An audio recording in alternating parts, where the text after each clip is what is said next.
Et voilà, à l'occasion de reparler d'un autre phénomène dont on prend conscience ces dernières semaines et qu'on n'avait pas vu depuis plusieurs années, ces terroristes qui prennent la fuite après avoir commis leur attentat.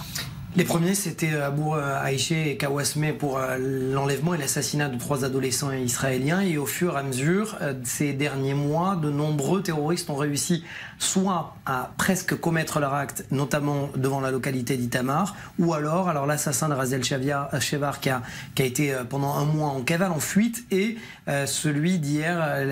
l'attentat et l'assassin du rabbin Itamar Ben-Gal. Alors, à première vue, on peut dire que c'est une mauvaise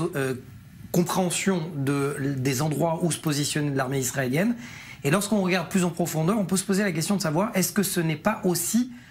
une volonté, une tactique, une stratégie de l'armée israélienne, parce que pendant qu'ils sont en fuite, eh bien, les opérations se multiplient, beaucoup d'arrestations pendant que la personne reste en fuite, énormément d'argent des proches et des organisations terroristes qui sont réquisitionnés pendant que ces derniers sont en fuite. On pourrait se poser la question de savoir si l'armée israélienne, alors oui, au moment de l'acte, ils sont en fuite, mais est-ce qu'ils laissent aussi certains jours se passer de telle manière à accélérer, à durcir la tactique et la stratégie antiterroriste contre tous ces mouvements, contre toute cette chaîne de commandement, de telle manière à profiter de l'occasion, pardonnez-moi l'expression, pour arriver à leur fin. Question de stratégie donc peut-être. Merci beaucoup Mathias pour ces explications.